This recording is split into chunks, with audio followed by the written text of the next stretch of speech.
Good morning. It's turned out nice again. It's Wednesday, the 10th of January, 2018. Yeah, I've been saying 2017 in my other videos. I think I did that last year as well when we went into the new year. How the devil are you? You all right? Yeah, good. I couldn't do any videos yesterday because I was a bit bogged down with a few things to do with the website. But I did want to talk to you about the comments made by Purslow'S, the former Liverpool managing director. He appeared on The Debate, which is a programme on Sky Sports in an evening. It's very, very good if you haven't seen it. It's just all about football, you know, the debate football, yeah. And he was a guest on there the other night, and it's really good. I actually like listening to him, and I also like listening to Damien Comolli. You know, for anyone you listen to, former employees of the club, for sure. You just have to, and a lot of people are very defensive, you know, and because, you know, we signed, say, some dodgy players under their reign, under Comolli, for example, and nobody would, you know, by default, you know, no one's going to listen to what he says, but you shouldn't. Comolli is a great guy to listen to, as was Buggerlugs, what's he called, Purslow'S, right? So he was at Liverpool Football Club at 2009-2010 during that period of the financial instability. You know, was there to oversee the sale of the club, it's quite ironic actually because they sold it to FSG, and these comments are quite aimed at the owners. But in fairness to him, you may recall back in 2010, he sent an email to his fellow directors, Martin Broughton, Ian Eyre and Philip Nash, when they were discussing selling to FSG, who were called Nesvi at the time, they rebranded of course. And in that email, which was later disclosed during court proceedings, Purslow'S said, "To get it straight, I think we should avoid the natural temptation to jump straight into a deal with them. Whilst they are charming, intelligent and credible, their bid is by any standards at the extreme bottom end of the right deal threshold we set ourselves. It only reduces debt by less than half and is, I feel, unlikely to yield incremental equity to fund a new stadium," because obviously that was what was supposed to happen. They were supposed to come in and build a new stadium. You know, that's what the previous lot wanted. They may say they have money if necessary, but I do not take this very seriously. Their eyes only lit up at the idea of other opportunity improvements. Now, in the email, he also described any deal with FSG as a bottom-of-the-barrel outcome. So you may remember those comments. Yesterday, he was basically saying, well, the quotes that were published yesterday, because he was on the programme the previous night, he was basically saying that, you know, Liverpool need to spend this money, this Coutinho money, and seriously. You know, he said, "I just think Liverpool have to aim high. When you use an adjective like fine, I just want to slit my throat. I don't want fine, I want brilliant, because they just sold brilliant," as in Coutinho. So he's saying that they should go out and sign brilliant players. Honestly, we've just got him. Honestly, he was, you know, exasperated. He was angry. He said, "We've just got £145 million, so you can't say it's because we haven't got the cash. But not fine, please. Fine gets you 4th, 5th, and 6th." And he went on to say, "It's not a big 6. It's a 3 and a 3. It feels to me like City, United, and Chelsea are breaking away from Liverpool, Arsenal, and Tottenham for pure economic reasons." He then said, "United signed Pogba, the most desired footballer on the planet. He went there last summer. The most productive centre forward in the Premier League, Lukaku, went there last summer. Mkhitaryan, probably the most admired creative midfield player in Germany, went there. They're shopping at Harrods. Liverpool need to start shopping at Harrods rather than just selling the good ones. I really believe Jurgen Klopp, he is absolutely A-list. He's the next manager for one of these bigger clubs, if Liverpool don't fulfil his ambitions for sure." Now, I saw a few people jump on the signings there, the names of Pogba and Lukaku and Mkhitaryan, and, you know, Liverpool fans saying, "Ah, yeah, but they spent all that money, but the blah blah." The point he was trying to make is that at the time, you know, this is without hindsight, you know, they go for the big names. They go for to try and get the best players, and they're saying this is what Liverpool should be doing now. You know, Virgil van Dijk was a start of that, you know, showing real intent, but are FSG going to continue doing so? He also said, "If there's one thing I'd love the money to go on, it would be a world-class goalkeeper." having two goalkeepers who are quite good is insane. And that smacks of some sort of financial, you know, clever. Let's be sensible rather than let's go and buy the best, whatever it takes, like they did with Van Dijk. Don't judge Klopp, judge the owners. Are they going to give him all of that money to buy the players he wants? All right. Now then, he also said, because I'm very organised with you guys, you know, sometimes I take notes for you. He said that he couldn't remember a time when the bulk of the communications of such a big transfer were left to the manager to deal with, opposed to a suit. You know, so instead of you know, one of the top brass coming out and saying this is why we've done it, you know, to leave the manager alone, so to speak. He's saying he can't remember a time when a manager's been the one rolled out, you know, to deal with it. You know, he said, I think he said that the statement from the club was one sentence or something, and then it was like clicked through to, you know, to Klopp's view and all that. He pointed out that Fenway saw how to not do it, how to not announce it. So in other words, they were saying they didn't want it. They knew that the fans would be like fucking seething. They didn't want to do it Hicks and Gillette. So they did it as this is, you know, Jurgen's decision. They needed Jurgen Klopp on side. They needed him to come out and say, this was my decision. And he believes, you know, what he's trying to imply there is that they tried to, you know, you know what I mean? They wanted them, so the fans backed off a bit and didn't criticise the owners and said, oh, well, yeah, the boss has come out and said it now. I mean, if you believe that, you believe anything. The thing is, Klopp's not asked. Klopp knew he was going. He knew in the summer. You know, so the Klopp understands it. You know, it's the fans that don't understand it, those sort of figures, and we don't understand why he sold in January instead of the summer and things like that. So, and it basically was just saying that the players, you know, the moves in the market need to be like for like. So if you're selling a very, very good player, you must replace him with a very, very good player and not a gamble. He also said it's very clear that American owners of Premier League clubs have a bottom line orientation, you know, which basically means they're going to do absolute minimum they can in terms of investment. They're not really that bothered about the club being successful. They want to make the money. Yeah, and we would all argue that that's a true statement, wouldn't we? We all believe that, surely. Yes, of course. I hope I've got see these fucking lights to show up everything. I'm thinking of turning them off so you don't have to see my chubby cheeks. But, you know, some people will go, no, they want to be successful. Of course, it benefits them if they're successful.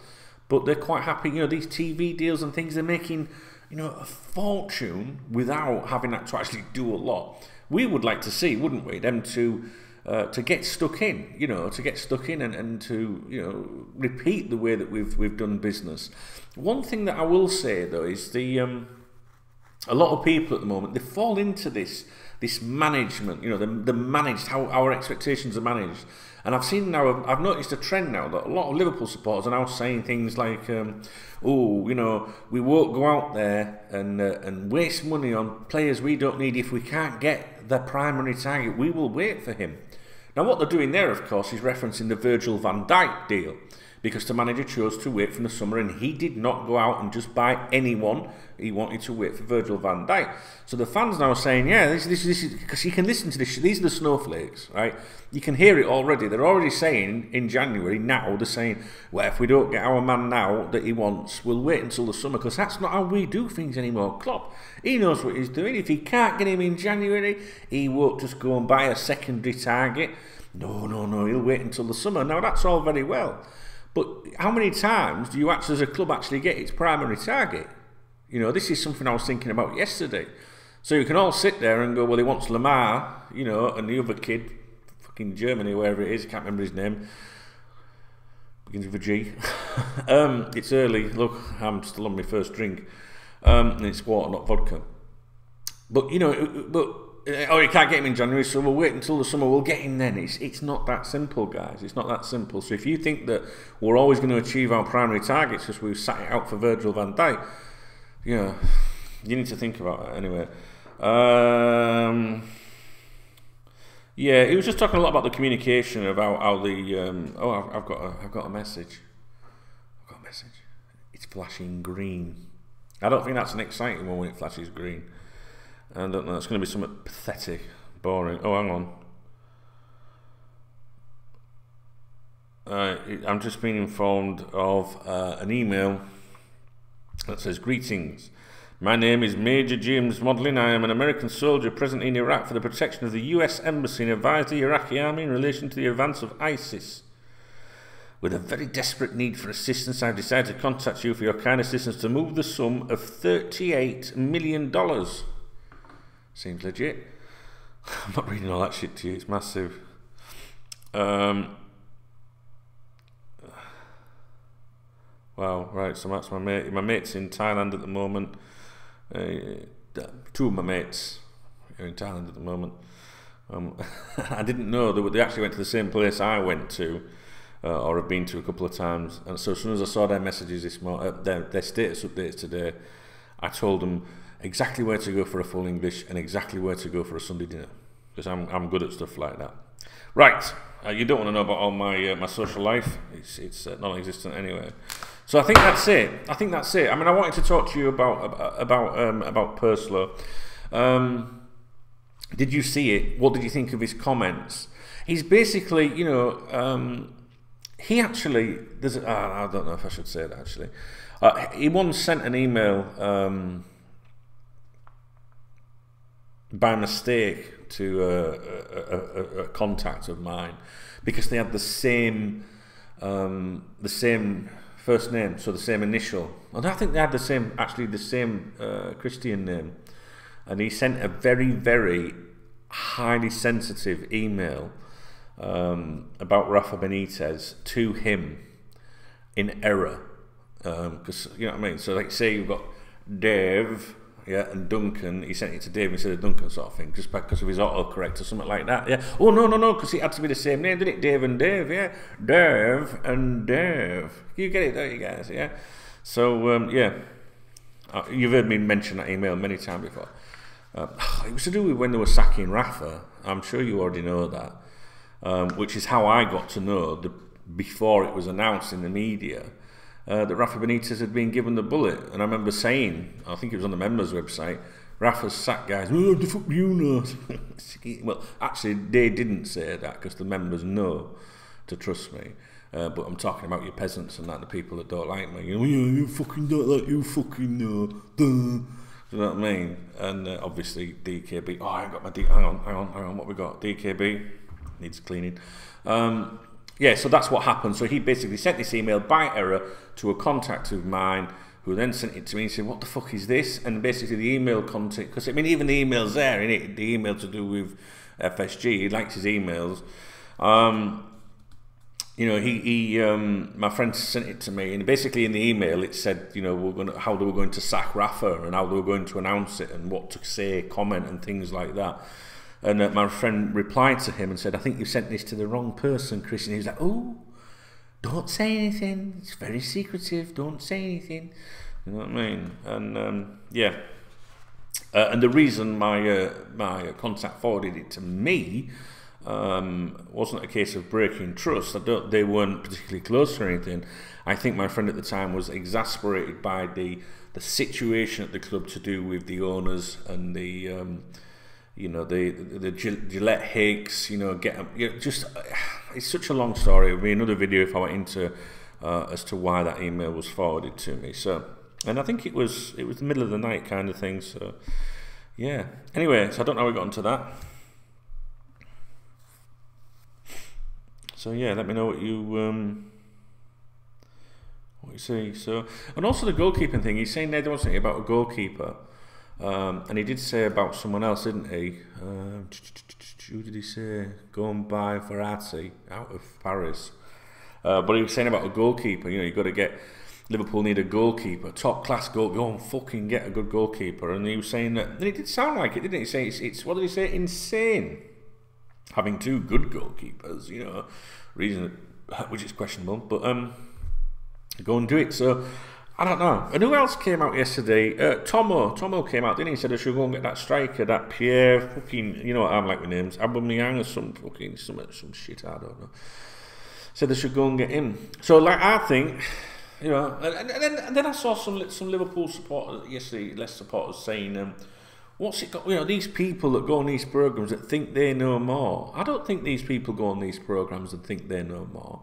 They've been invited on a program to give their opinion, and their opinion is the same as my opinion and your opinion. It's no more important. But I do think that you've got to listen to people that like this, that have got a bit more connection and a bit more experience as to how things work. I don't think they sit there going, I know every fucking thing, like I do. You know what I mean?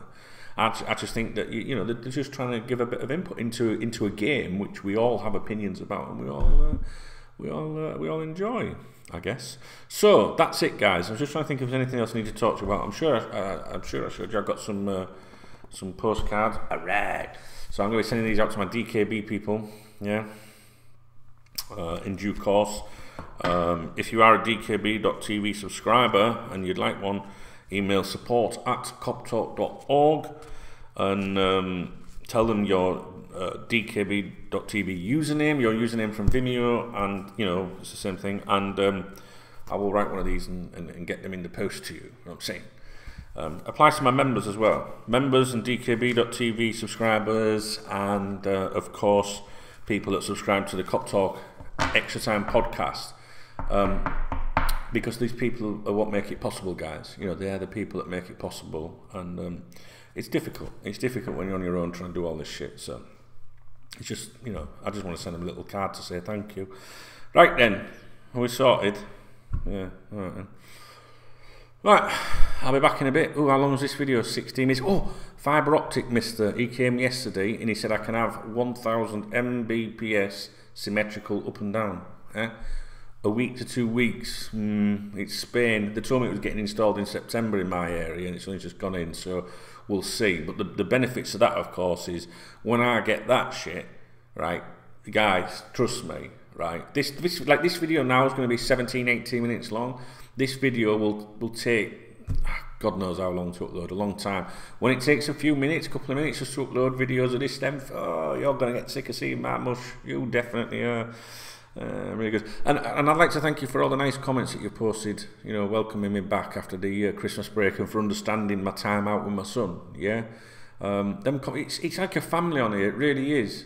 It really is. You guys are like boss, honest. And I know I can't reply to everything.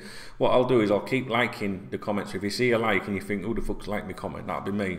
It's just really difficult to do it all. I hate having DKB.TV and I hate having the members website, because I feel like a lot of you are left out. It troubles me, that, you know what I mean, but it is what it is, needs must, you know what I mean. I've got to pay the bills, so it's just life. Okay guys, I'll be back, I expect today. I've got a couple of things I want to talk to you about. Right, I'll speak to you in a bit. I love you.